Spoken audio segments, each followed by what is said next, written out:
My cheating wife stole my credit card. The next day, I saw the bill, $53,000 in jewelry and a trip. On Monday, she texted me, "Love the gifts. ATM." I smiled, because the card she used. The police came for the greedy one.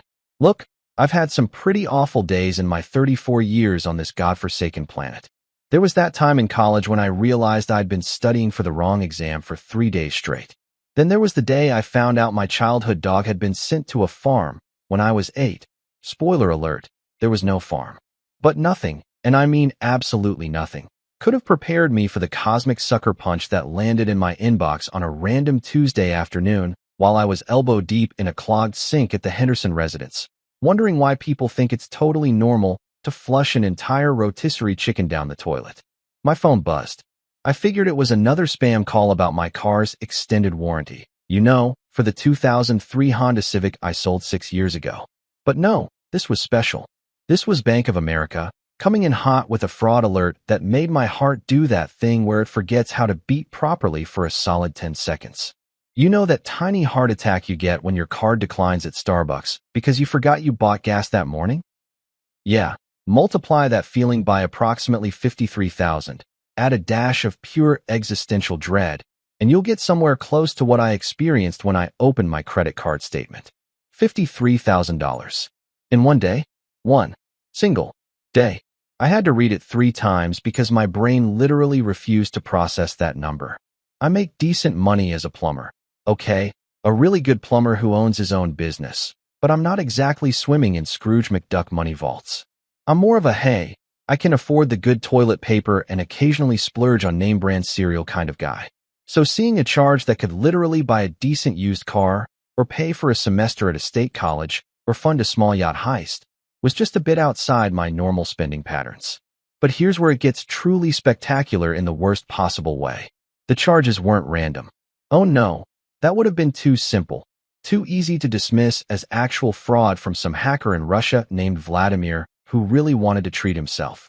These charges were specific, painfully, deliberately specific. Cartier, $3,200. Because apparently, someone needed a love bracelet to demonstrate affection, and Hallmark cards just weren't cutting it anymore. Tiffany & Company, $4,800. I didn't even know you could spend that much at Tiffany's without buying the actual store.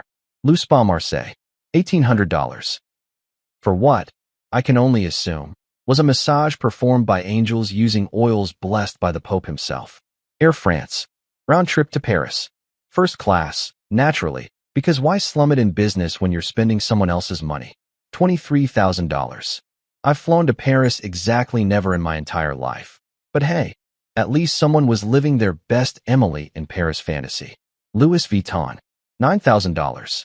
I don't even want to know what costs $9,000 at Louis Vuitton. A bag?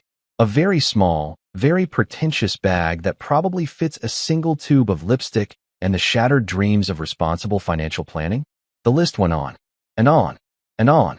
It was like watching a TikTok compilation of things rich people buy that make no sense. Except this wasn't entertainment. This was my actual life imploding in real time while I stood in someone's bathroom holding a plunger. I sat down on the Henderson's toilet, lid closed, obviously. I'm not an animal. And just stared at my phone. My hands were shaking. Not the angry kind of shaking, not yet. This was the pre-angry shaking. The kind of shaking that happens when your brain is still trying to compute whether you're living in reality or if you've accidentally slipped into some nightmare dimension where money just evaporates from your account like water in the Arizona sun. Then I saw it. The text message. The beautiful, incriminating, absolutely gloriously stupid text message that appeared on my screen at exactly 3:47 p.m., time-stamped and preserved for all eternity like a fly in amber or evidence in a federal fraud case. Love the gifts, ATM Red Heart. ATM, not babe, not honey, not Callum. You're the love of my life, and I appreciate everything you do. Not even, hey, thanks for the random 5-figure shopping spree that definitely seems normal and not at all suspicious. No. ATM, automated teller machine, cash dispenser, money fountain, human-shaped bank account. My wife. Well, technically my soon-to-be ex-wife, though she didn't know that yet, had just spent enough money to buy a decent sedan on jewelry, spa treatments, and a spontaneous trip to Paris, and then had the audacity, the sheer unmitigated gall, to text me a heart emoji and call me a machine. Not even a fun machine, like a motorcycle or a really good espresso maker. No, I was an ATM. A thing. A device that exists solely to dispense cash when you punch in the right code. I didn't cry. I didn't scream. I didn't throw my phone across the Hendersons' very nice subway tile bathroom that I'd installed myself last year. Instead, I smiled. I actually smiled, which probably would have looked deeply disturbing to anyone walking by. But thankfully the Hendersons were at work and their cat didn't seem particularly concerned with my mental state. I smiled because I knew something that Tessa, in all her Louis Vuitton toting, Cartier-wearing, Paris-jetting glory, didn't know. Something that was about to turn her very expensive little shopping spree into the world's most regrettable retail therapy session. The card she used? It wasn't my personal card. It wasn't the joint account we'd set up when we got married. The one I'd stupidly given her full access to because I was young and in love and apparently brain dead. No, this card was special. This card was my business card. The one connected to Ridgeway Innovations, my plumbing and HVAC company. The one that's registered as a corporate entity. The one that handles government contracts and commercial accounts. The one that's legally protected under about 17 different federal and state laws. Which meant that my darling wife hadn't just robbed me. She hadn't just maxed out a credit card or made some questionable financial decisions. No, she'd committed corporate fraud. She'd stolen from a registered business. She'd used company funds for personal expenses, which, fun fact, is a federal crime that the IRS takes very, very seriously. And I was about to make her regret every single purchase, every single spa treatment, every single croissant she ate in Paris, and most importantly, every single time she ever called me an ATM. I stood up from that toilet, looked at myself in the Henderson's mirror, a bit disheveled, still wearing my work coveralls with Ridgeway Innovations embroidered on the chest, plunger in hand like some blue-collar warrior, and I made a promise to myself. This wasn't going to end with a shouting match. This wasn't going to end with tears and couples therapy and some mediator asking us to find common ground. This wasn't even going to end with a simple divorce where we split everything 50-50 and went our separate ways. This was going to end with handcuffs, legal documents, and possibly a very awkward mugshot that I would definitely frame and hang in my office as a reminder to never, ever ignore red flags again, no matter how good someone looks in a sundress. I texted Mrs. Henderson that I'd finished the job, cleaned up my tools, and headed out to my truck. As I drove back to my office, past the Starbucks where my card had never declined because I actually understood the concept of a budget, past the strip mall with the jewelry store where Tessa had probably started planning this whole scheme, past our house, our soon-to-be not our house, I felt something strange. I felt free. Sure, I was $53,000 poorer and my marriage was about to become a case study in what not to do when you're planning to commit fraud. But I also felt like I'd just woken up from a really long, really expensive nap where I'd been sleepwalking through my own life, ignoring all the signs that were practically waving neon flags in my face. I pulled into my office parking lot, killed the engine, and sat there for a minute, just breathing. Then I pulled out my phone, opened up a new note, and started documenting everything. Every charge. Every date. Every ridiculously overpriced item that Tessa had purchased with my business card. Because here's the thing about being a plumber who runs his own company. You learn real quick that documentation is everything. You learn that people will try to screw you over, that contracts matter, that every single receipt and email and text message could be the difference between getting paid and getting played. And Tessa, bless her designer bag-loving heart, had just handed me enough documentation to build a case that would make a prosecutor weep with joy. As I walked into my office, my assistant Danny looked up from his computer and immediately knew something was wrong. "Boss, you okay? You look like you've seen a ghost." "Not a ghost," I said, still smiling that probably concerning smile. "Just the itemized bill for my own funeral. But don't worry, I'm about to resurrect myself, and the ghost is going to be the one haunting a jail cell." Danny blinked. "What? Nothing. Just cancel my afternoon appointments. I've got some phone calls to make." "To who?" I looked at him, looked at my phone, looked at the statement that was still glowing on my screen like a beacon of betrayal. "My lawyer. My accountant. And possibly the FBI." "The FBI?" "Yeah," I said, heading into my office. Turns out my wife thinks I'm an ATM. Time to show her I'm actually a vault. And she just tried to rob it. You know what's worse than discovering your wife spent 53 grand on a shopping spree that would make a Kardashian blush? The phone call that comes after.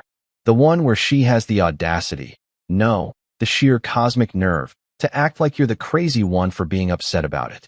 My phone rang at exactly 6:23 p.m. I was sitting in my office, surrounded by bank statements that I'd printed out because I'm old school like that, and also because there's something deeply satisfying about physically holding evidence of someone's stupidity. The name on my screen read Tessa Mobile, which was hilarious considering I was about 99% sure she was calling from Paris, probably from some cafe terrace overlooking the Eiffel Tower, sipping a $15 coffee that I'd technically paid for. I let it ring. Once, twice, 3 times. I wanted her to sweat a little, to wonder if maybe, just maybe, I'd finally seen the charges and was currently in the process of canceling every card, freezing every account, and changing the locks on our house.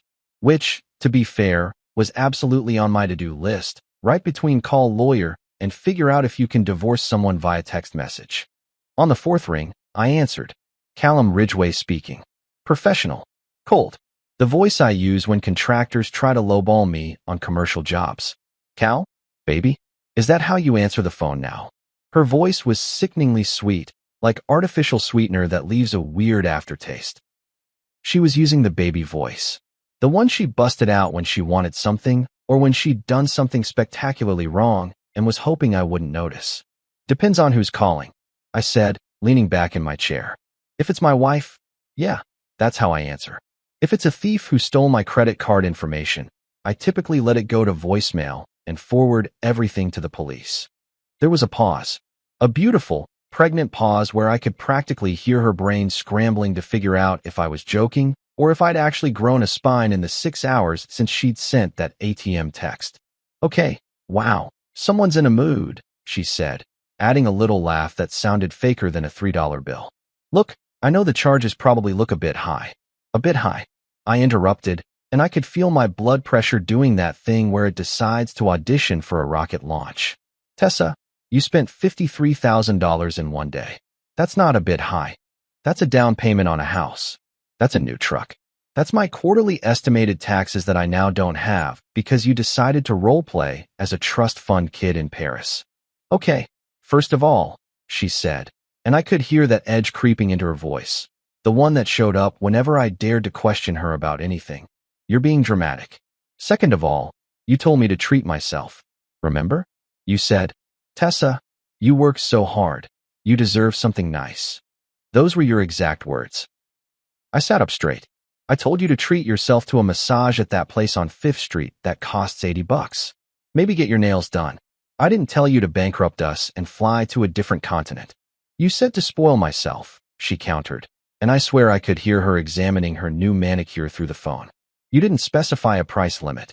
I didn't specify a price limit. I was fully standing now, pacing around my office like a caged animal.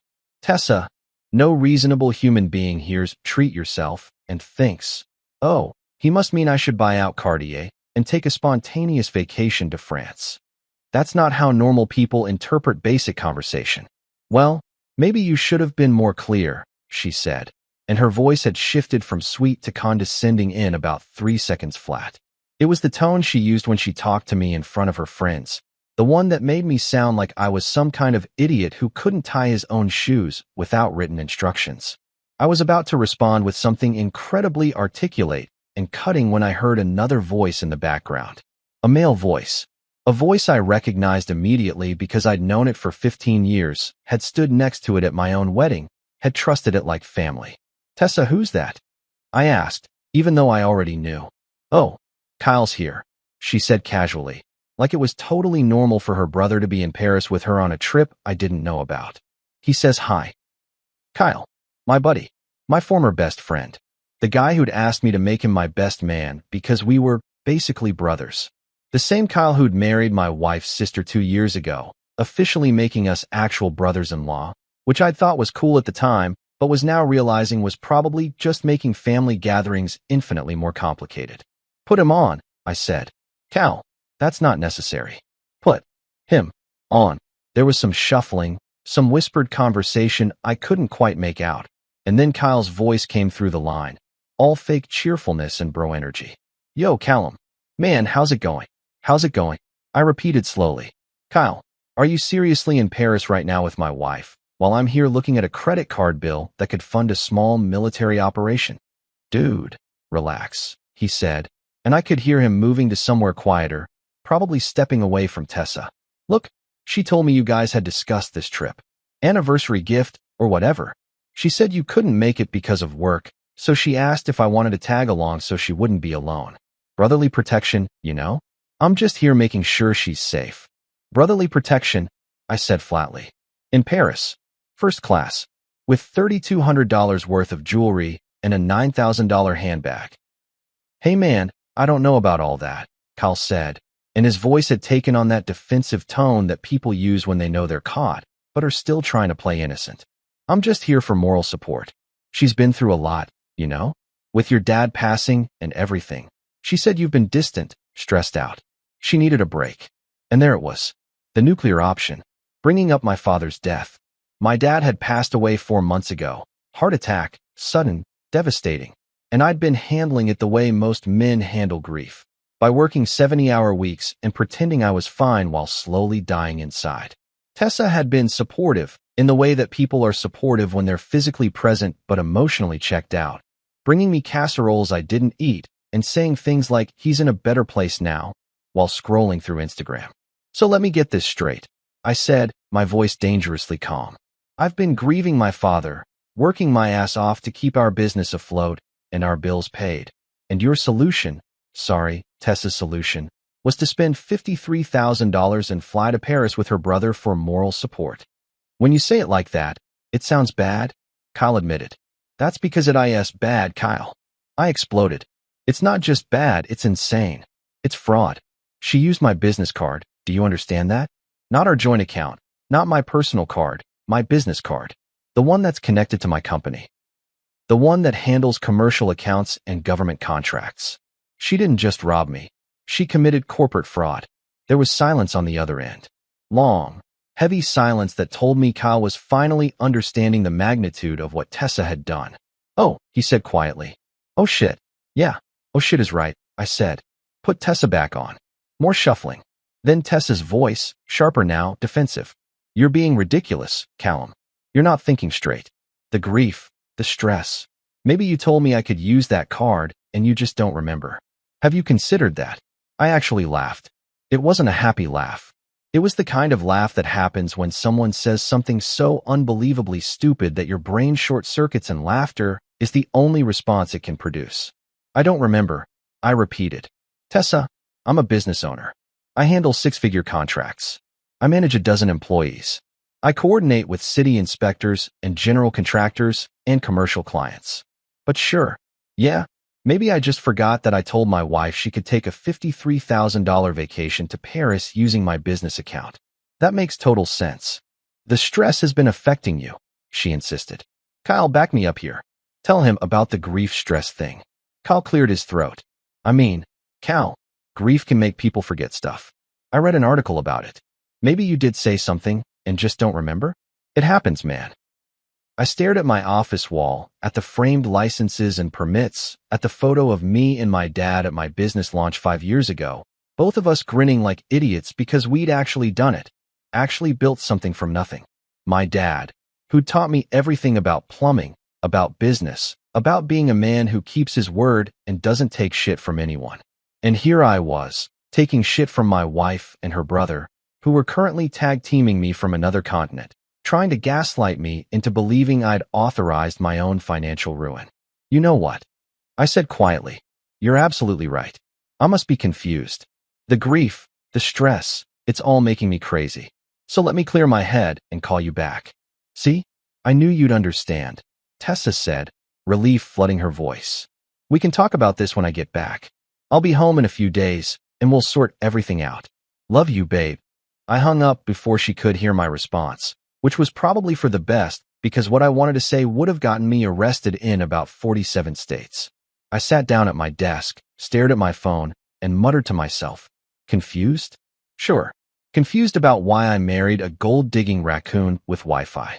Then I added, and confused about why I ever trusted a guy whose idea of brotherly protection includes enabling felony fraud.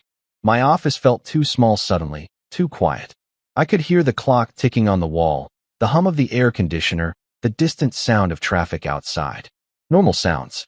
The sounds of a normal Tuesday evening in a normal life. Except my life wasn't normal anymore. My life had become a country song written by someone with a law degree and a really dark sense of humor.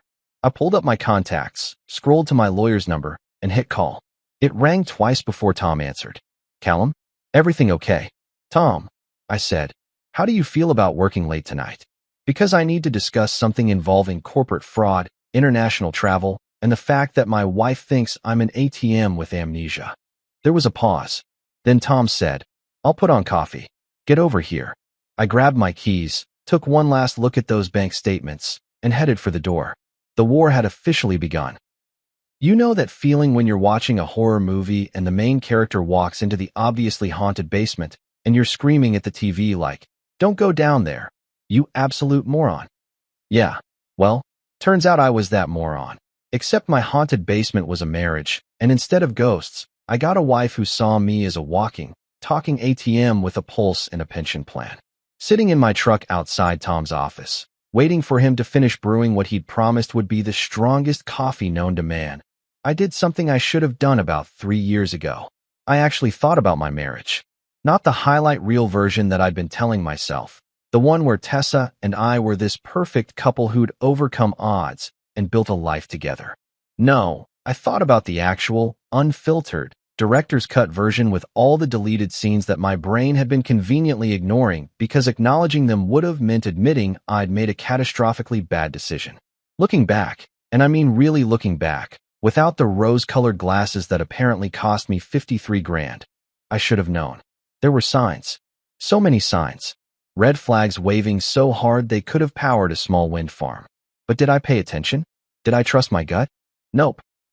I ignored every single one because I was too busy being a good husband and not wanting to rock the boat, and about 17 other cliches that basically translate to, I was a doormat with a bank account. Let me paint you a picture of the first sign I missed.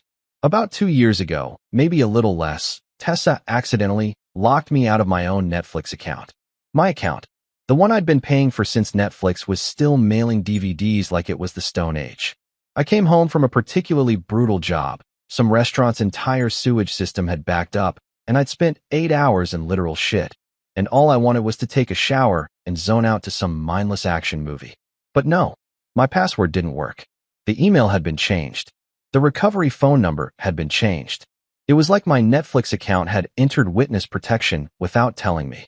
When I asked Tessa about it, she was sitting on our couch that I'd bought, in our house that I was paying the mortgage on, watching some reality show about rich people doing rich people things. She barely looked up. Oh yeah, I changed all that, she said casually, like she'd just told me she'd rearranged the spice cabinet. The profiles were all messed up, and your algorithm was recommending weird stuff. I needed a fresh start. A fresh start, I repeated. On my account. Our account, she corrected, finally glancing at me. We're married, Cal. What's yours is mine, remember? And here's where I should have said something. Here's where any person with half a functioning brain cell should have stood up and said, actually, no, that's not how this works. You don't just hijack someone's account and lock them out like you're staging a corporate coup. But did I say that? No, I said. Okay, can you at least give me the new password so I can watch something? She sighed like I'd asked her to explain quantum physics. I'll text it to you later. I'm in the middle of my show. She never texted me the password. I ended up creating a new profile on her Fresh Start account, and somehow, I was the bad guy for making things complicated. Looking back, that wasn't about Netflix. That was a test. She was testing how much she could take, how much I'd let slide, how far she could push before I actually pushed back. Spoiler alert, I never pushed back. Not then, anyway. Then there was the roommate incident. Oh, this one still makes my eye twitch. We were at her friend Madison's birthday party. Madison, who I'm pretty sure has never worked a day in her life, and whose idea of struggling is when the barista gets her oat milk order wrong. The whole crew was there. All of Tessa's friends from her yoga studio, all of them sipping wine that cost more per bottle than I charged for a basic service call. I was making small talk with Madison's husband, Derek, a finance bro who kept trying to explain cryptocurrency to me like I was 5 years old. Mid-conversation, I heard Tessa laughing across the patio. Loud, theatrical laughing. The kind that makes everyone turn and look. "Oh my God. No, that's my roommate," she said, gesturing toward me like I was a piece of furniture. "Cal, come here. Tell them the story about the guy with the goldfish in his toilet." Roommate. She called me her roommate. In front of a dozen people. At a party. I walked over, confused, thinking maybe I'd misheard. "You're what?" "My roommate," she repeated, grinning like it was the funniest thing in the world. "I was just telling everyone how we're basically roommates who share a house. Like friends, but with better plumbing." Everyone laughed. She laughed the hardest. I stood there, drink in hand, smile frozen on my face like some kind of deranged mannequin, and said, "We're married, Tess." "Oh my God, Cal, it's just a joke," she said, rolling her eyes. "Don't be so sensitive. Everyone knows we're married. I'm just saying we have a very modern relationship. Right, babe?" She patted my chest condescendingly, the way you'd pat a golden retriever who'd just done a trick. "Right?" I said, because what else could I say? Make a scene? Correct her in front of all her friends, and look like the uptight husband who can't take a joke? So I laughed it off, told the goldfish story that had nothing to do with anything, and spent the rest of the party wondering why my wife introducing me as her roommate felt like she'd just told everyone I was the help. Later, in the car, I brought it up. "Hey, the roommate thing was kind of weird." "Oh my God, you're not still on that." She was scrolling through Instagram, double-tapping photos of places she wanted to visit and things she wanted to buy. "It was a joke, Callum. JOK. You know, that thing people do when they're trying to have fun? Maybe you should try it sometime instead of being so serious about everything." And once again, I let it go. Because I didn't want to be the guy who couldn't take a joke. I didn't want to be the insecure husband who got bent out of shape over one comment at a party. Except it wasn't just one comment. It was a pattern. A pattern I was too stupid, or too scared, or too damn tired to recognize. But wait, there's more.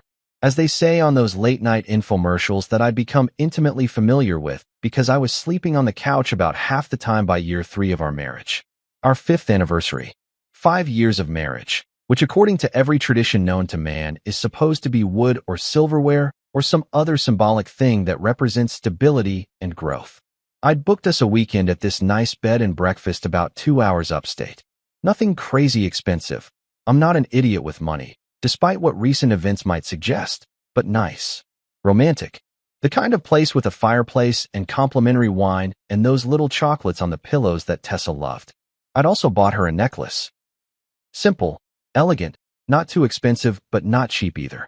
Something she could wear every day and think of us, of our anniversary, of the life we were building together. I was actually excited about it.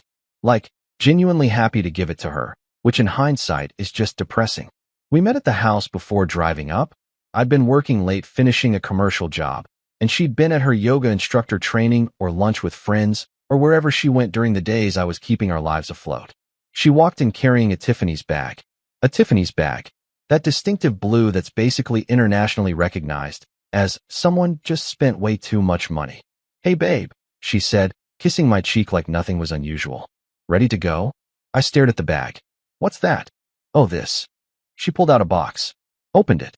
Inside was a diamond tennis bracelet that probably cost more than I'd made the entire month. "My anniversary gift. Do you love it?" "Your anniversary gift," I said slowly. "That you bought yourself. At Tiffany's." "Well, yeah," she said, like I was being deliberately obtuse. "I saw it last week and fell in love with it. And I figured since it's our anniversary and you've been so busy with work, I'd just get it myself. You don't mind, right? I mean, you were going to get me something anyway." I held up the small box in my hand. The one with the necklace I'd carefully picked out and saved for. "I did get you something." She took it, opened it, looked at the necklace for approximately 3 seconds, and said, "Oh, that's sweet. It'll go great with casual outfits." Then she put on the tennis bracelet and admired it in the hallway mirror. "This one's definitely more my style, though." "Thanks, babe. Thanks, babe." Like I'd bought it. Like I'd walked into Tiffany's and dropped what I later found out was $4,800 on a bracelet. At dinner that weekend, When the couple at the next table complimented her on it, she smiled and said, "Thanks. Anniversary gift from my amazing husband." I didn't correct her. I didn't say anything. I just sat there, eating my overpriced salmon, realizing that somewhere along the way, I'd stopped being her husband and started being her personal shopping account that occasionally got to sleep in the same bed. But here's the thing that really gets me. The thing that makes me want to go back in time and slap myself across the face with a frozen fish. I knew. Deep down, in that part of your brain that's honest even when you don't want it to be, I knew something was wrong. I knew the Netflix thing wasn't about profiles. I knew the roommate comment wasn't a joke. I knew buying yourself a $4,800 anniversary gift and attributing it to your spouse isn't normal behavior. I knew all of this, and I did nothing. I told myself I was being understanding, patient, modern, that I was secure enough in myself and my marriage that I didn't need to make a big deal out of every little thing.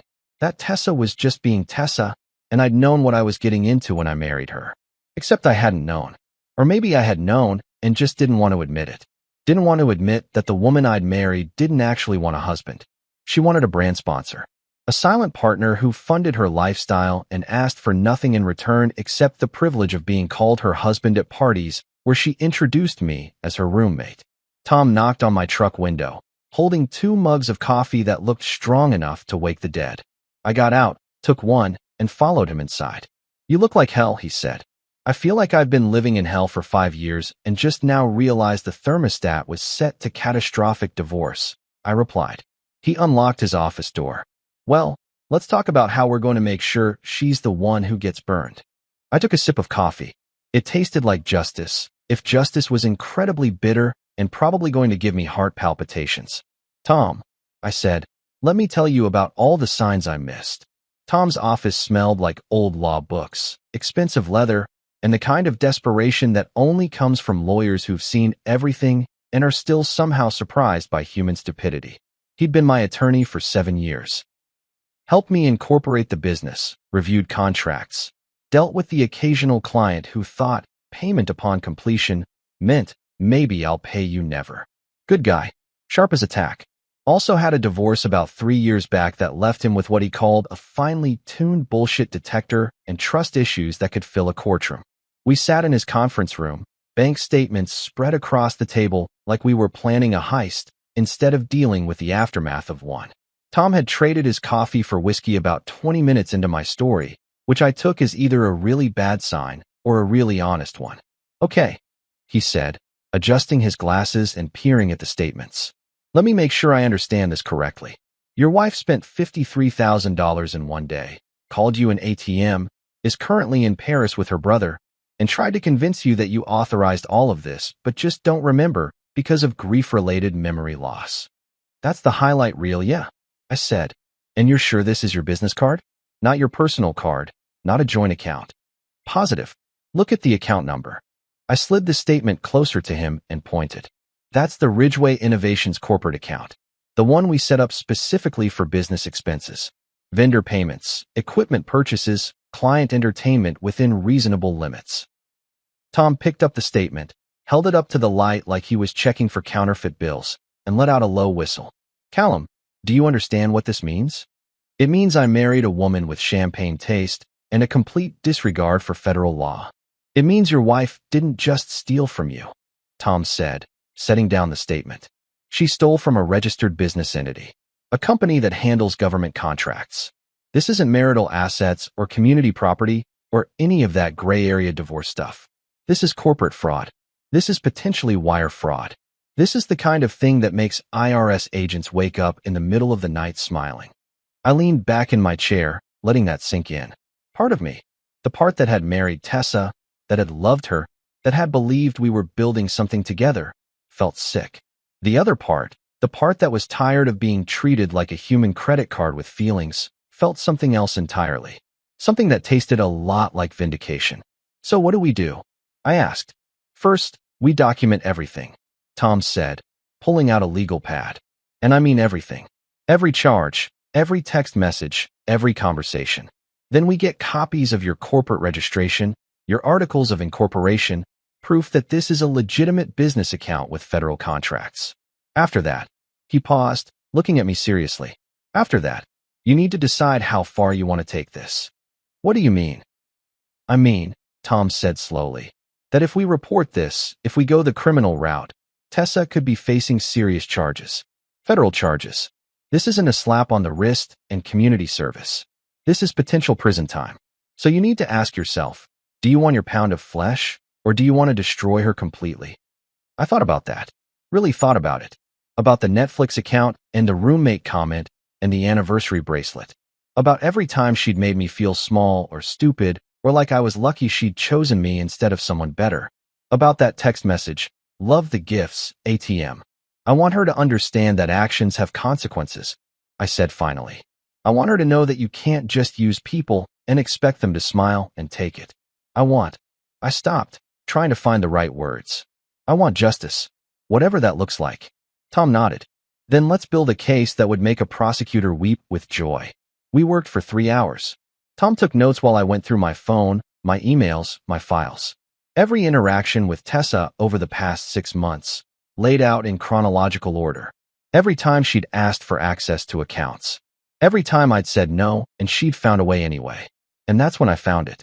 The thing that changed everything from my wife is terrible with money to my wife is a calculating criminal who's been planning this for months.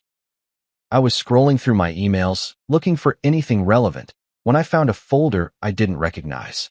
It was in my trash, dated from about 4 months ago, titled Account Access Request. I clicked on it. Inside were 3 emails, all from Tessa, all sent to my business account, all requesting to be added as an authorized user on my corporate credit card. The first one was friendly, casual. Hey babe, can you add me to your business card? Would be easier for me to grab office supplies when I'm out. Help you with business stuff. Love you. I'd responded. The business account is for business expenses only. If you need something for the house, use our joint account. The second email, sent a week later, was more insistent.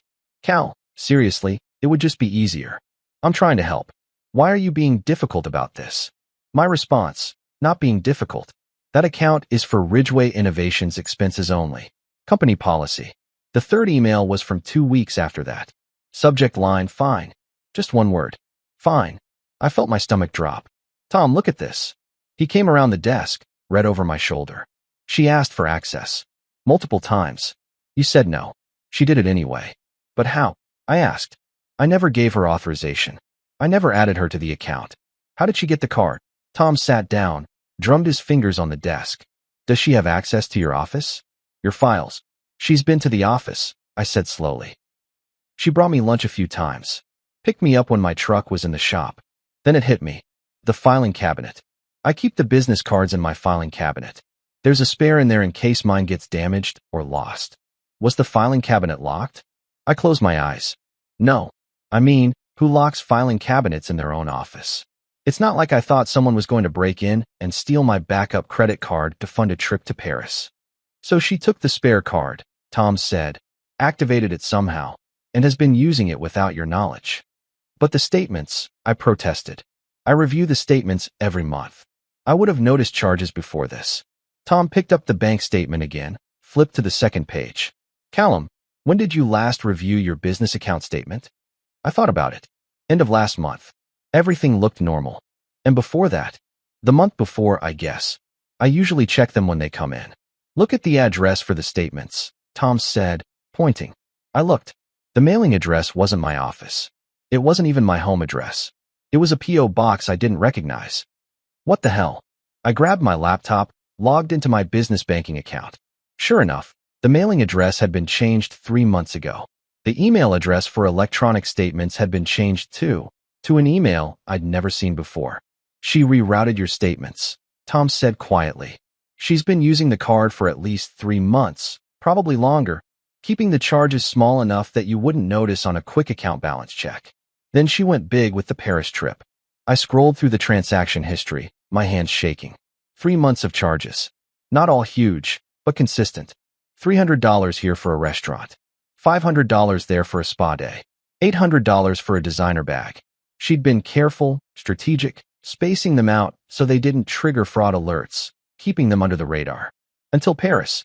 Until she got comfortable, confident, cocky enough to think I'd never check or never care or just accept whatever story she fed me. This was planned, I said, my voice hollow. This wasn't impulse shopping or being bad with money. She planned this. Tom nodded. Look at the pattern. She asked for legitimate access. You denied it. So she stole the card and covered her tracks. That's premeditation. That's intent. He paused. That's exactly what we need to build a case. I kept scrolling, kept discovering.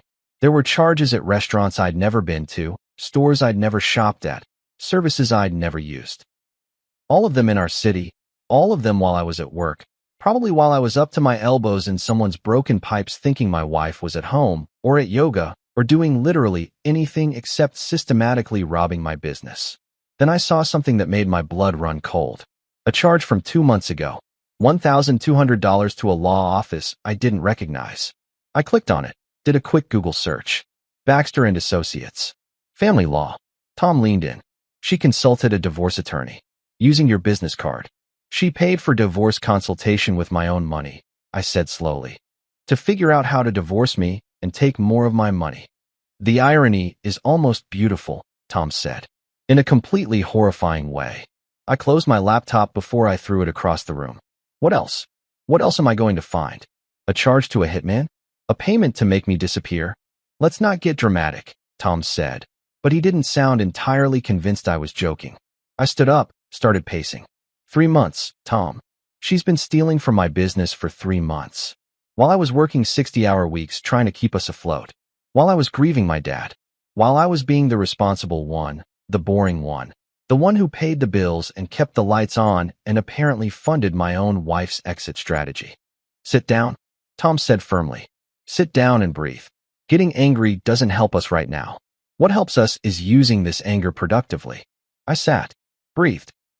Felt that rage turn into something colder, sharper, more focused. She didn't want a husband, I said quietly. She wanted a mark. And I was too stupid to see it. You weren't stupid, Tom said. You were trusting. There's a difference. But now you know, and now we act. He pulled out his phone. I'm calling Janet at your accounting firm. We need a complete audit of that business account going back 6 months. Maybe longer. Every charge, every transaction, every penny. Then we need to talk to your bank about fraud claims and corporate theft. And then, I asked. Tom looked at me, and for the first time all night, he smiled. Not a happy smile. A predator's smile. The smile of a lawyer who'd just been handed a case, so airtight it might as well have come with a bow. And then, he said, we make a phone call to a very nice FBI agent I know who specializes in corporate fraud. And we watch your wife learn a very expensive lesson about the difference between a husband and an ATM. I looked at the clock. 11:47 p.m. Tessa was probably asleep in Paris, dreaming about whatever else she wanted to buy with money she'd stolen.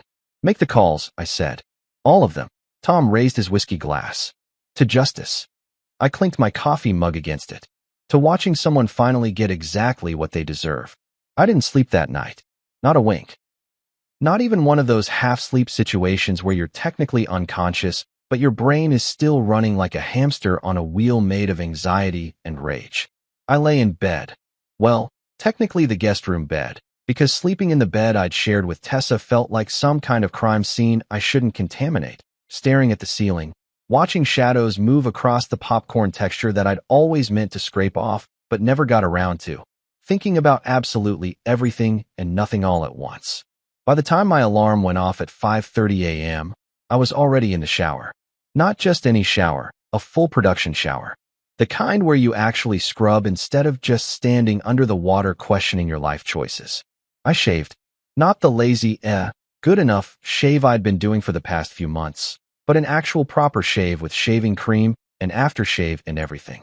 I even flossed, which if you knew me, you'd understand was basically a declaration of war. I stood in front of my closet. Our closet, though Tessa's side had taken up about 75% of the space with clothes she'd bought using God knows what money, and pulled out a suit. Not my going to a funeral suit or my meeting with the bank suit. My good suit. The charcoal gray Tom Ford I'd bought 5 years ago when I landed my first major government contract. The one I'd worn maybe 3 times total because most days I was crawling under sinks, not sitting in boardrooms. I put it on. White shirt, crisp. Navy tie, perfectly knotted. I YouTubed it twice to make sure because I'll be damned if I was going to face this day with a crooked tie. Leather shoes I actually polished.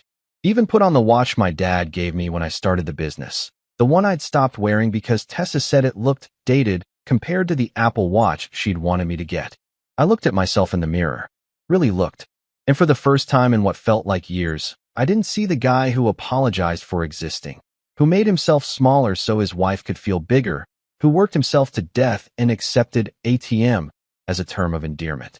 I saw Callum Ridgway, CEO, the guy who'd built a company from his garage with nothing but a toolbox, a business loan, and the kind of stubborn determination that made other people nervous.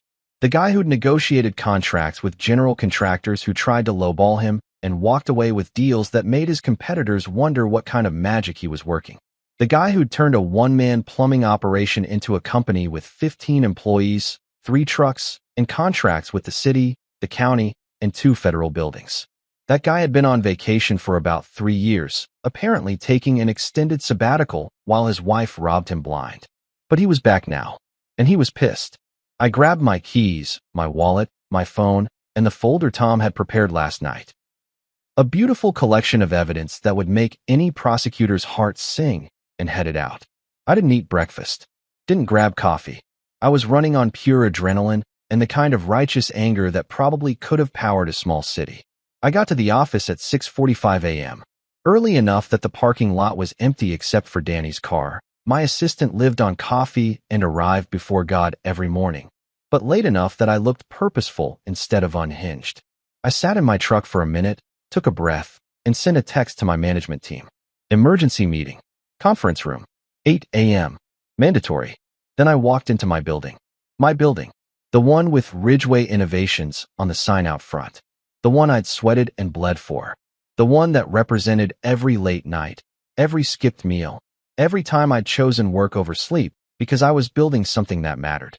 Danny looked up from his computer when I walked in, did a double take so dramatic he nearly spilled his coffee. Boss, is that you or did we hire a lawyer I don't know about? It's me, I said. Is Janet in yet? Janet's always in, Danny said, gesturing toward the accounting office. She got here at 6:30 muttering something about fraud and spreadsheets and possibly murder, though I'm hoping that last part was metaphorical. I walked to Janet's office, knocked once, and entered. Janet was exactly where Danny said she'd be, surrounded by printouts that looked like they'd been produced by a printer having an existential crisis. Her glasses were on her head. Her coffee was the size of a small barrel, and she looked at me the way a general looks at a soldier returning from battle. Callum, she said. Sit down.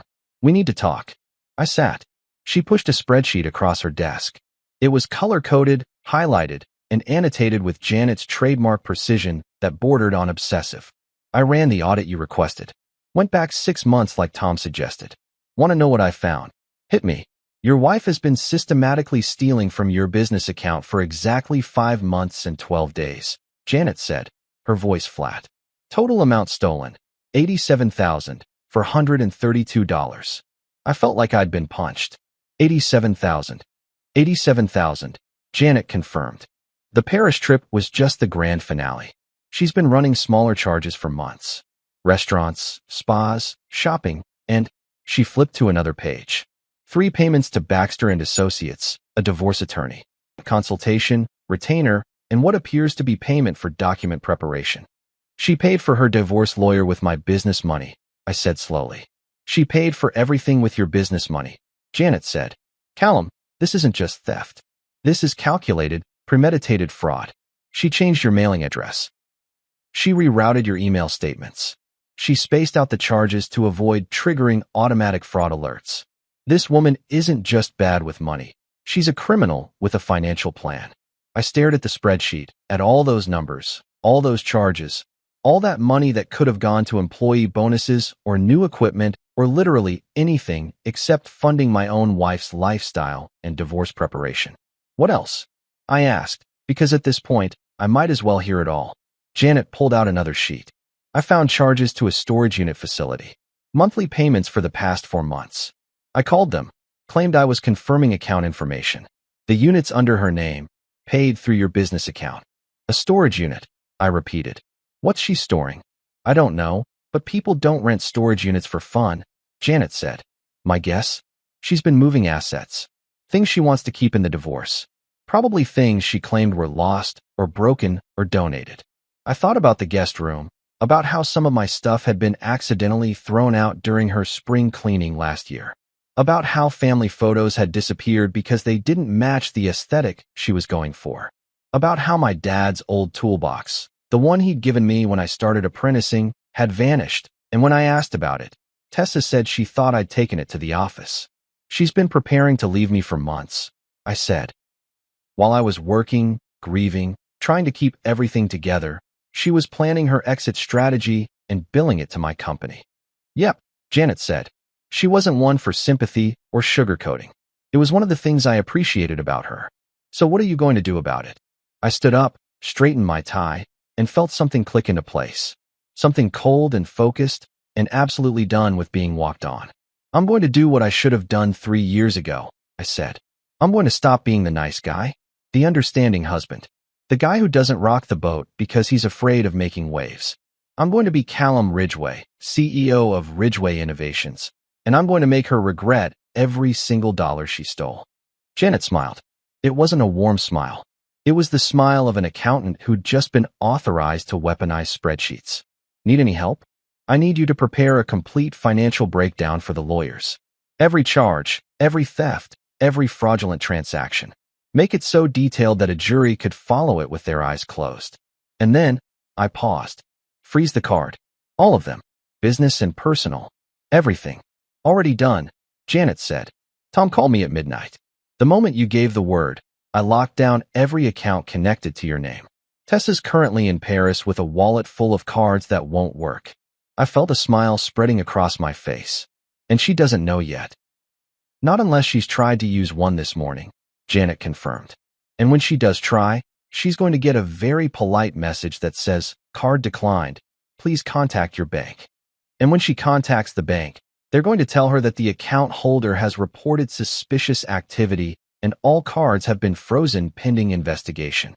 Pending investigation, I repeated, savoring the words. That's beautiful, Janet. That's poetry. That's accounting, she said. But thank you. I headed to the conference room where my management team was gathering.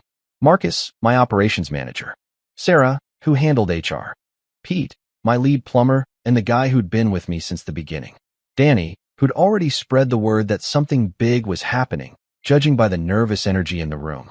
They all looked at me as I walked in, suit and tie, and probably an expression that suggested someone was about to get fired or promoted, or possibly both. Morning, I said, closing the door. Thanks for coming in on short notice. I'll keep this brief. You all know my wife, Tessa. Nods around the room. They'd met her at company events, holiday parties, the occasional lunch when she'd stopped by the office. She's been stealing from the company, I said. For 5 months. $87,000. Used the corporate card without authorization, forged documents, committed fraud. Silence.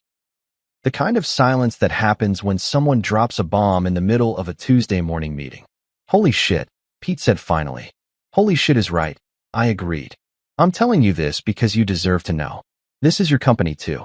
You work here, you've built this with me, and someone stole from all of us. But I want you to know, I looked at each of them. This doesn't affect your jobs. This doesn't affect operations. The company's fine. I'm fine. And she's going to pay back every penny plus legal fees plus whatever the court decides is appropriate for fraud. What do you need from us? Sarah asked. Nothing, I said. Just keep doing what you're doing. Keep this company running. Because while I'm dealing with this, I need to know that Ridgway Innovations is in good hands. We've got your back, boss, Marcus said, and everyone nodded. I felt something loosen in my chest. Something that had been tight for years. These people, my people, they had my back. They always had. I'd just been too busy trying to save a marriage that was already dead to notice. All right, I said. Let's get to work. Danny, I need you to compile all company communications with Tessa. Sarah, pull any HR documents related to account access or corporate policies. Marcus, business as usual. Pete, you're with me. We've got a storage unit to visit. As everyone filed out, Pete hung back. Cal, you doing okay? Like really okay? I adjusted my cufflinks, another thing I hadn't worn in years, and smiled. Pete, I haven't been this okay in 5 years. Now let's go see what my lying, thieving, soon-to-be ex-wife has been hiding in a storage unit paid for with company money.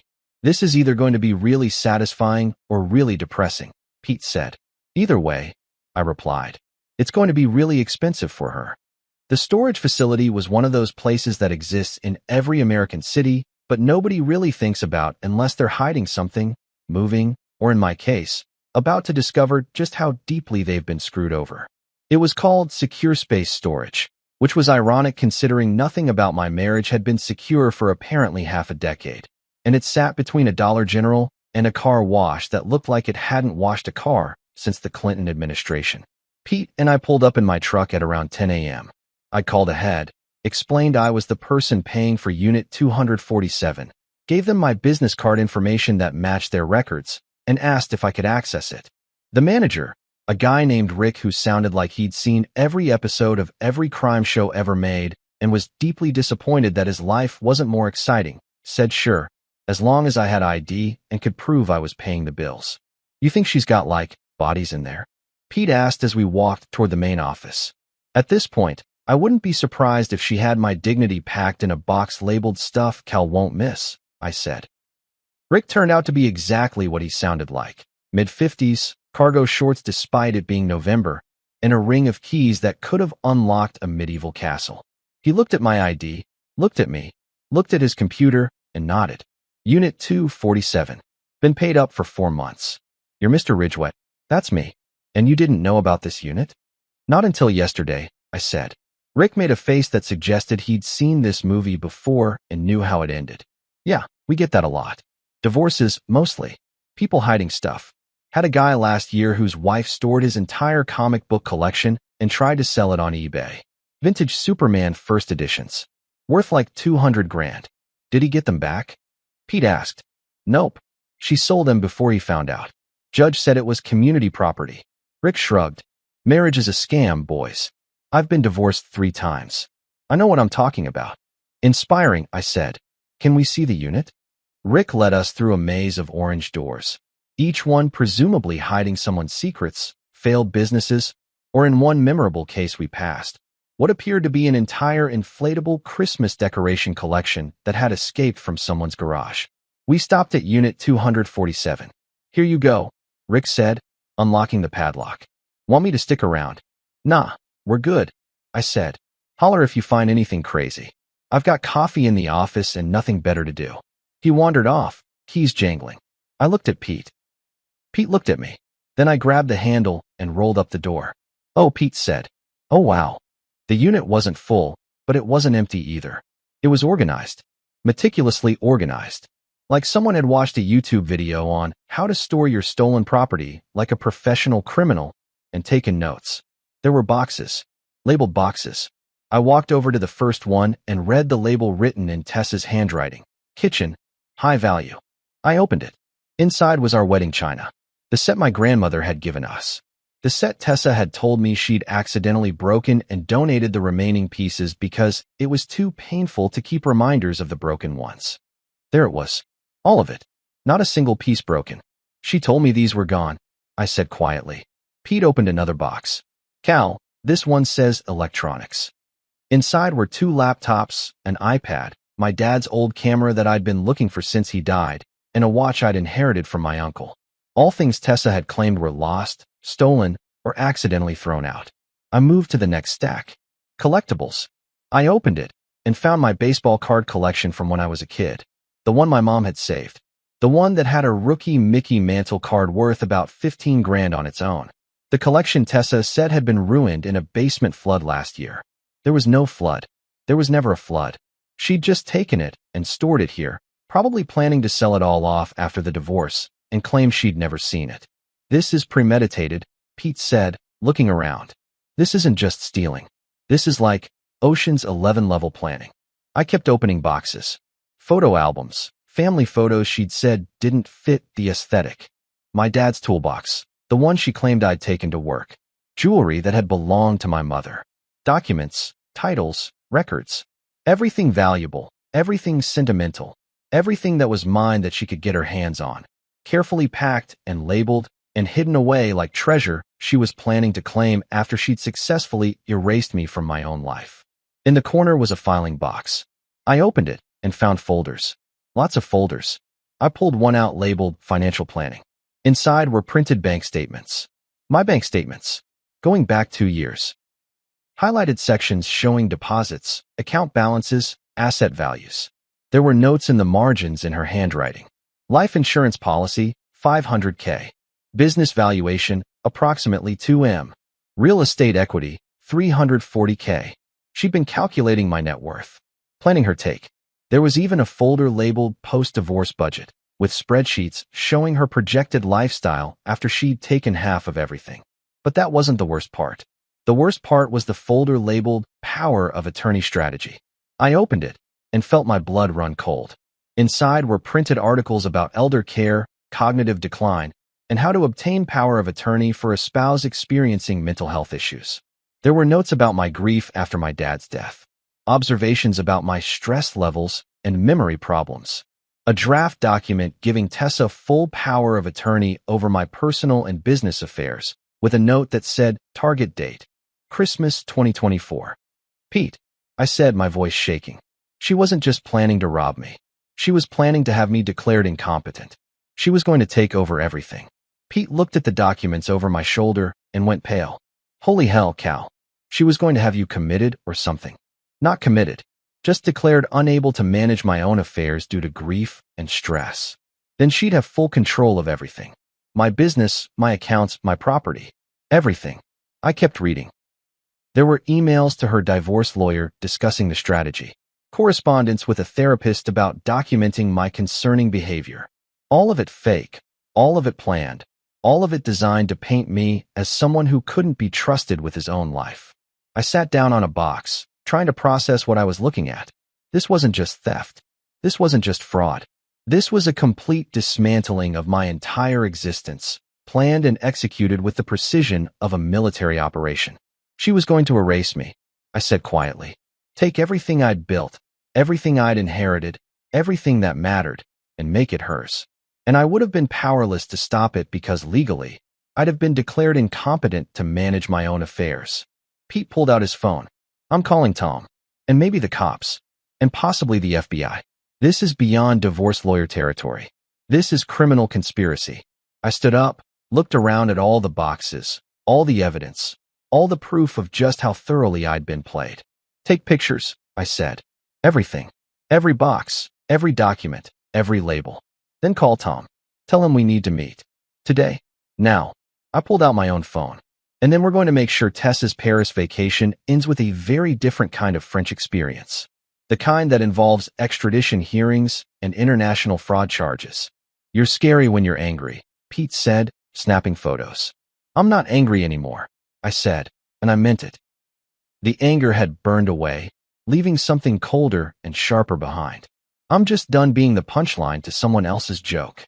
I looked at that power of attorney folder one more time, at all those plans to destroy me, and smiled. Time to show her what happens when you underestimate a plumber who knows how to read contracts. You know what's funny about revenge? And I mean actually funny, not that bitter, haha, my life is a dumpster fire, kind of funny. It's that the best revenge doesn't come from screaming or breaking things or doing something crazy that lands you on the news with a mugshot that your mother cries over. The best revenge is cold, calculated, and served with a smile so genuine that the person on the receiving end doesn't see it coming until it's way too late. That's what I was thinking about as I sat in our dining room. Soon to be just my dining room if things went according to plan, setting the table for what would definitely be the most expensive dinner Tessa ever ate. And she didn't even know it yet. It was Sunday, 5 days after I'd discovered the storage unit. 5 days after Tom had photographed every single piece of evidence, called his FBI contact, and started building a case that he said was so airtight it could survive in a vacuum. 5 days after I'd stopped being the understanding husband and became something else entirely. Tessa was due back from Paris in 3 hours. Her flight landed at 2 p.m. She'd get home around 3:30 p.m., and I'd texted her yesterday, playing the role of oblivious husband one last time, asking if she wanted to have a nice dinner when she got back. Just us. I missed you. We should talk. She'd responded with a string of heart emojis and can't wait, babe. I have so much to tell you about Paris. I bet she did. Probably all about the sights she'd seen with my brother-in-law Kyle, the restaurants she'd eaten at with my business credit card, the shopping she'd done with money she'd systematically stolen over 5 months. I was practically giddy with anticipation. I'd gone all out on the setup. Candles, the expensive ones from that boutique store downtown that smell like mahogany and ambition, or whatever marketing nonsense they'd printed on the label. Good plates. The ones we saved for company that Tessa insisted we buy because entertaining is important for your business image, Cal. Cloth napkins. The whole 9 yards. I'd even cooked. Well, cooked might be generous. I'd ordered from that Italian place Tessa loved, the one where pasta costs $30 a plate and they act like they're doing you a favor by letting you eat there. Chicken marsala, her favorite. Caesar salad. Tiramisu for dessert. A bottle of wine that cost more than my first car payment. The total bill for this dinner? About $250. The look on her face when she realized what was about to happen? Priceless. Tom was on standby at his office, 3 blocks away. Janet had prepared a folder, color-coded, because Janet was nothing if not thorough, containing every piece of evidence we'd need.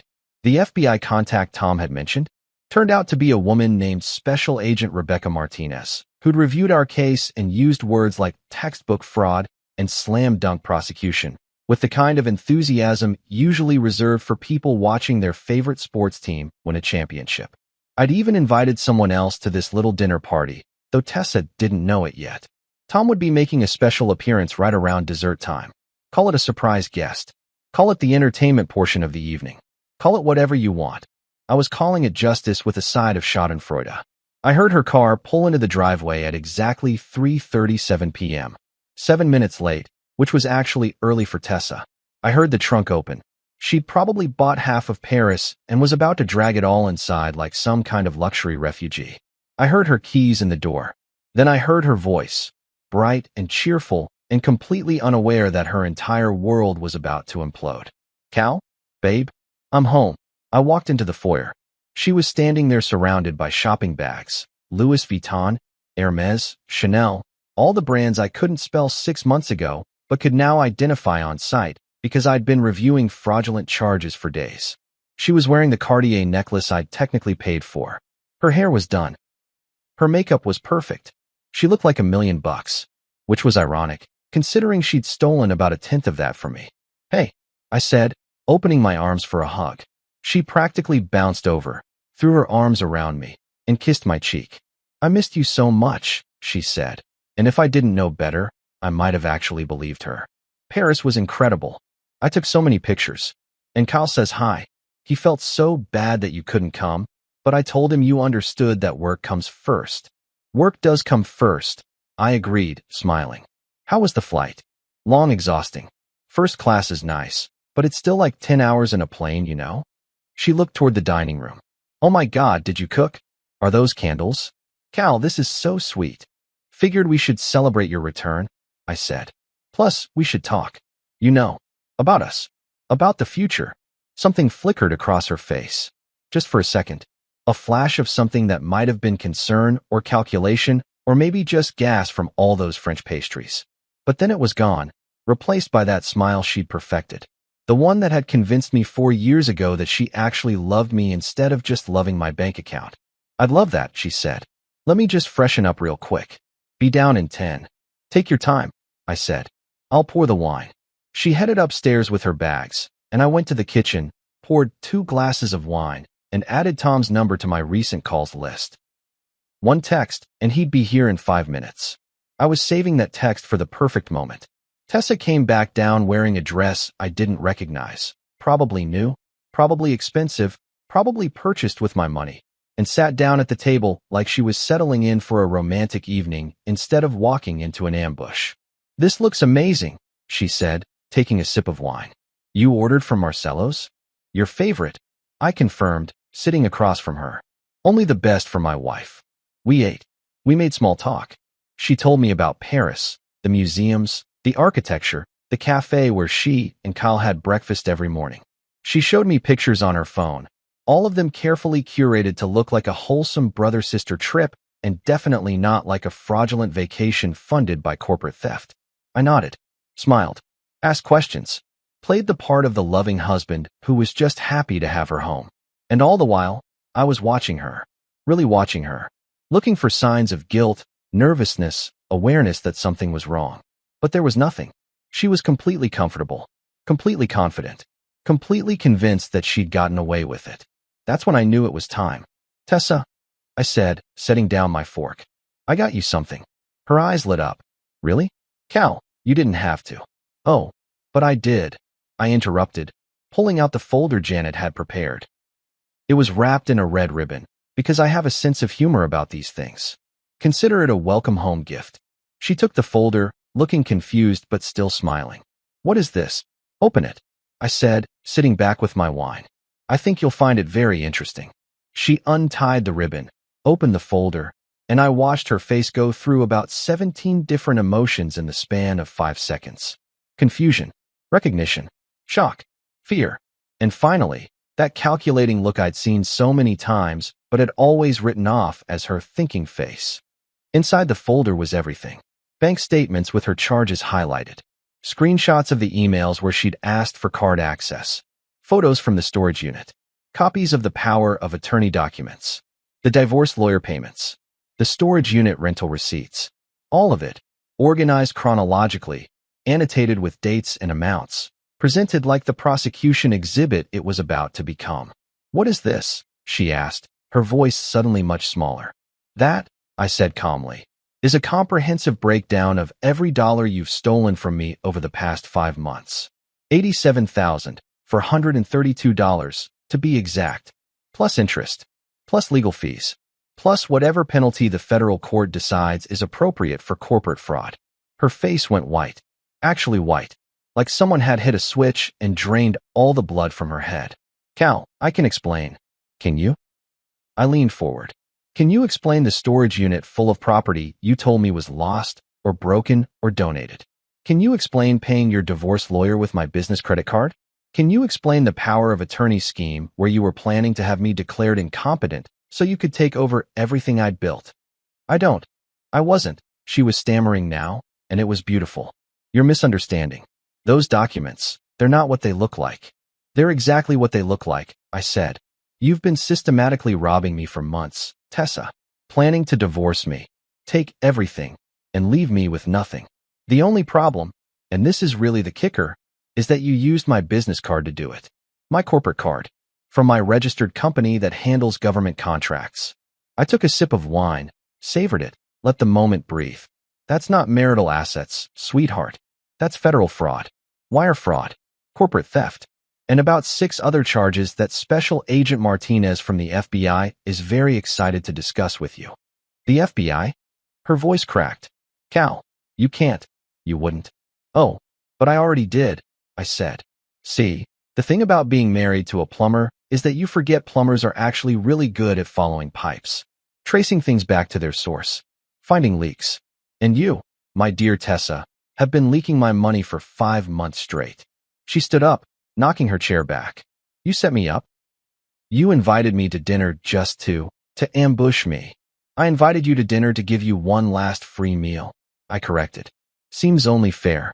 After all, you've been eating free meals on my dime for years. But this one, I gestured to the table. This one's special, because it's the last thing you're getting from me that doesn't come with a court order attached. She was shaking now, tears starting to form. The tears that used to work on me. The tears that used to make me apologize for things that weren't my fault. But I learned something over the past week. Some tears are real, and some tears are just another tool in a con artist's kit. Cal, please, she said. We can work this out. We can go to counseling. I'll pay you back. You'll what? I asked. Give back the $87,000 you stole? Return all the property you hid in a storage unit? Unplan the scheme where you were going to have me declared incompetent and take over my life. Tessa, there's no counseling for fraud. There's no therapy for theft. There's just consequences. The doorbell rang. Perfect timing. Tom was nothing if not punctual. Who was that? Tessa asked, panic rising in her voice. That, I said, standing up and straightening my tie, is my lawyer. He's here to present you with 2 options. Option 1. You return every single item you stole, sign a confession admitting to fraud, and agree to pay restitution plus legal fees. Option 2. We let the authorities handle it, and you get to explain to a federal judge why you thought stealing from a government contractor was a good retirement plan. I walked to the door, let Tom in. He was carrying his briefcase and wearing that expression lawyers get when they know they're about to win. The expression that costs $400 an hour, but is totally worth it. Tessa, Tom said pleasantly, walking into the dining room. Nice to see you again. Love what you've done with your hair. Is that a Paris cut? Very chic. Now, let's talk about your imminent arrest, shall we? If there's one thing I've learned from years of dealing with backed-up toilets and burst pipes, it's that pressure has a way of revealing what something's really made of. Good pipes hold. Bad pipes crack. And people? Well, people either own up to their mistakes or they completely lose their minds in a dining room, while a lawyer calmly explains the difference between state and federal prison. Tessa chose option 3, which wasn't actually an option. A full-scale nuclear meltdown that would have been entertaining if it wasn't happening in my house, to my furniture, with my wine glass that she just threw across the room, where it shattered against the wall I'd repainted last summer. "You can't do this to me," she screamed, and I mean screamed. The kind of scream that makes neighbors peer through their curtains and wonder if they should call the cops. "You OWE me. I gave you the best years of my life." Tom didn't even flinch. He just pulled out a chair, sat down, opened his briefcase, and started organizing documents like he was at a book club discussing a mildly interesting novel, instead of watching a woman have a complete psychological break. "The best years of your life," I repeated slowly, still standing by the door in case she decided to throw something heavier than a wine glass. "Tessa, you spent the best years of your life systematically robbing me, lying to me, and planning to have me declared mentally incompetent so you could steal my business. Forgive me if I'm not feeling particularly grateful." "I never lied to you," she shot back, which was so objectively false that Tom actually laughed. Not a polite chuckle, a full laugh. "Mrs. Ridgway," Tom said, pulling out one of Janet's color-coded folders, "I have documented evidence of at least 47 distinct instances of fraud, theft, and deception over the past 5 months alone. That's not counting the 3 years before that where you were apparently just warming up. So when you say you never lied, what you mean is that you lied so consistently that you've convinced yourself it's the truth, which is fascinating from a psychological perspective, but unfortunately doesn't hold up in court." She turned on him, finger pointed like a weapon. "You don't know anything about our marriage, about what I've been through. Cal works all the time. He's never home, never pays attention to me. I was lonely." "Lonely," I said. "You were lonely. So you stole $87,000 and planned to take over my entire life. That's your defense? You were lonely. You don't understand." The tears were flowing now, mascara running down her face in those dramatic black streaks that would have been more effective if I didn't know they were just another performance. "After your dad died, you changed. You were distant, cold. You stopped caring about me, about us. I needed to protect myself." "Protect yourself," I repeated, my voice dangerously calm. "By stealing from my business.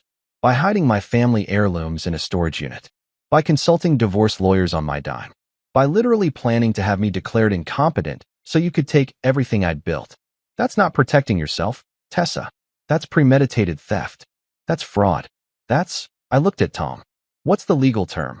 A really stupid crime spree documented with the kind of detail that makes prosecutors weep tears of joy."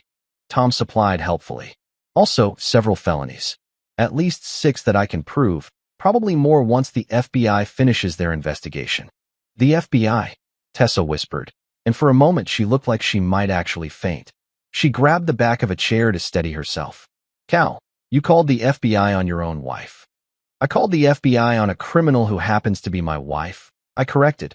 "Big difference. And honestly, I didn't have much choice. When you steal from a company that has federal contracts, it stops being a domestic issue and starts being a federal crime. You did this to yourself."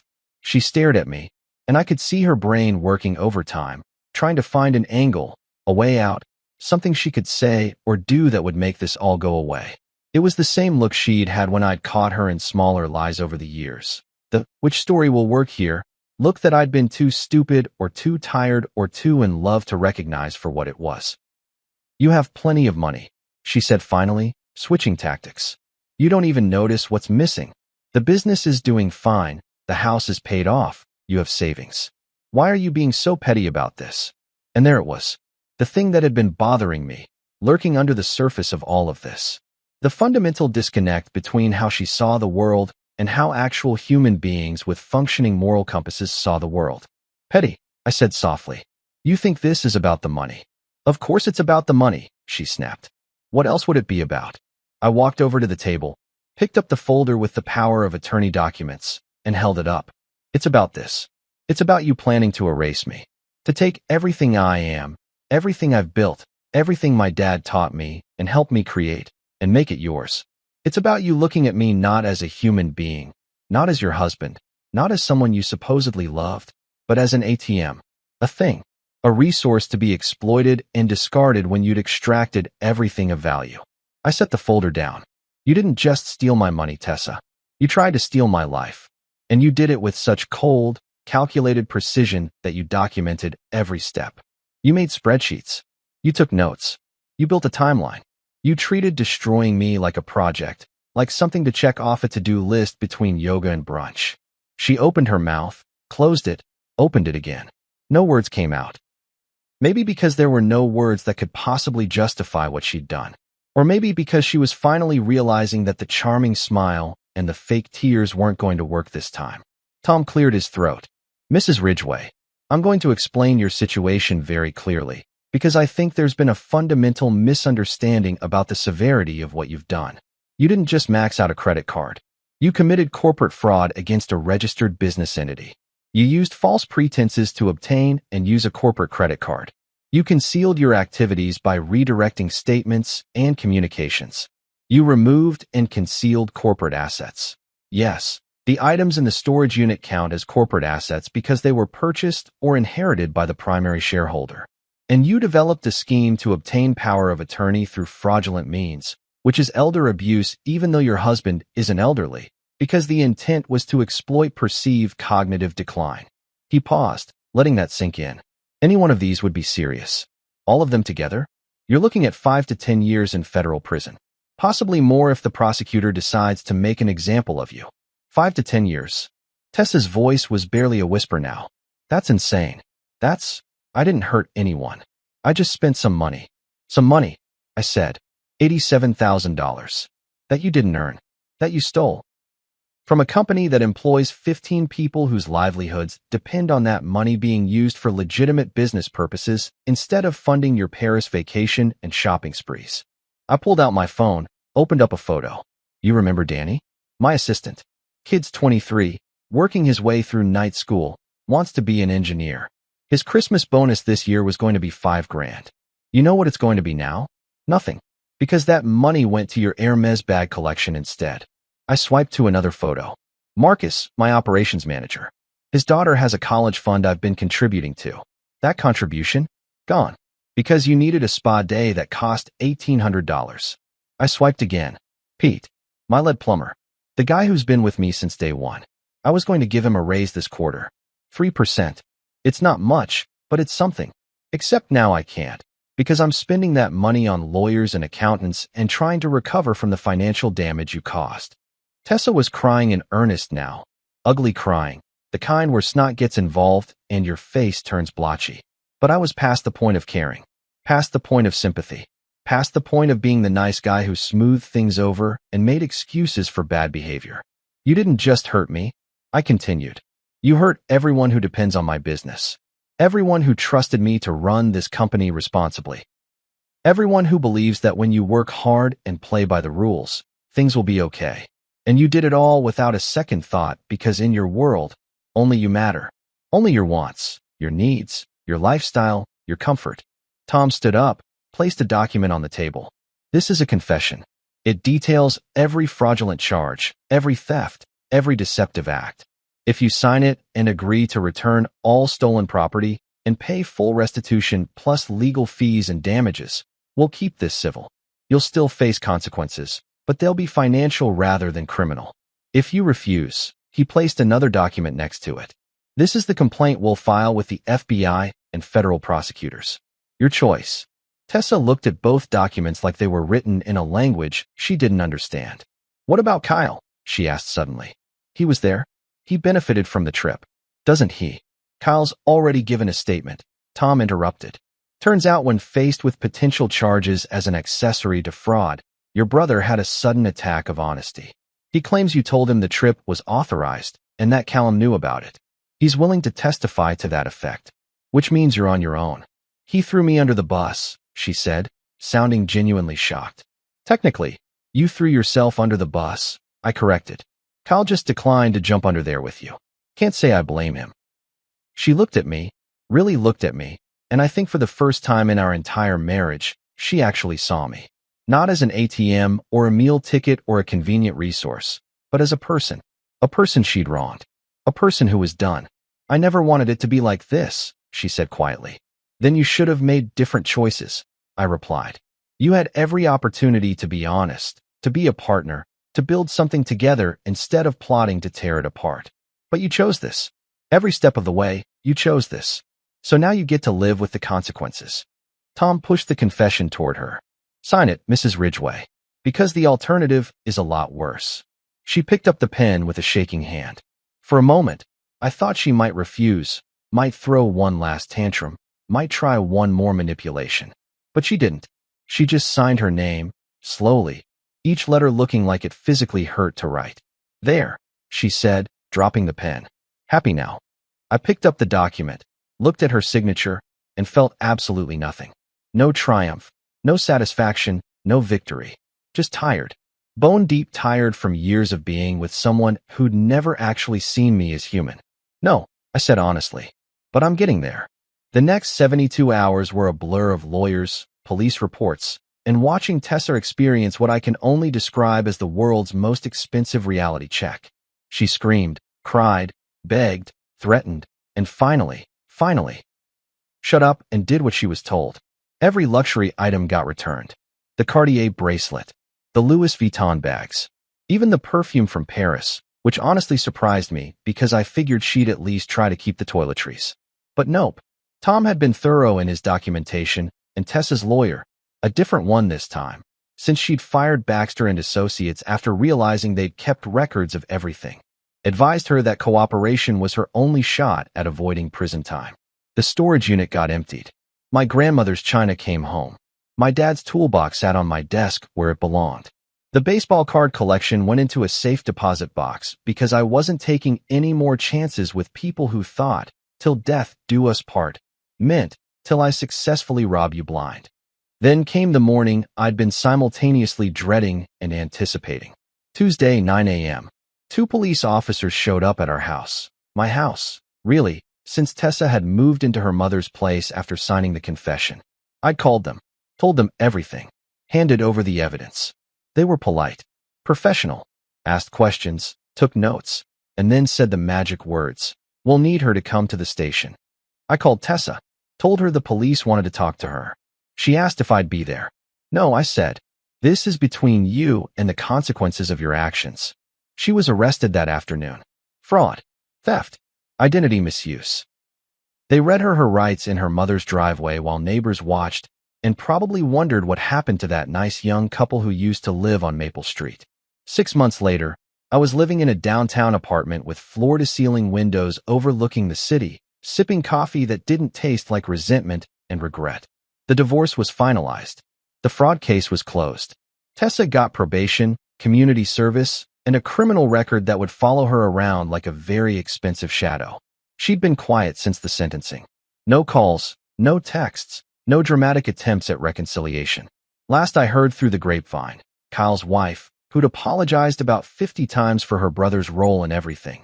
Tessa was working retail and living with her mom. Apparently, having convicted fraudster on your resume doesn't open many doors in the professional world. Who knew? Meanwhile, Ridgway Innovations was thriving.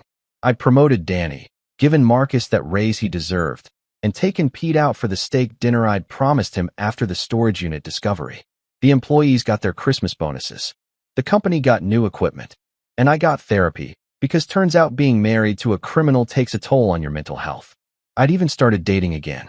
Nothing serious yet, just coffee dates and dinners with women who had actual jobs and didn't view me as a mobile banking app. It was refreshing. Weird, but refreshing. When friends asked if I'd ever take Tessa back, I laughed. Take her back? I'm still waiting for her to Venmo me for that last dinner.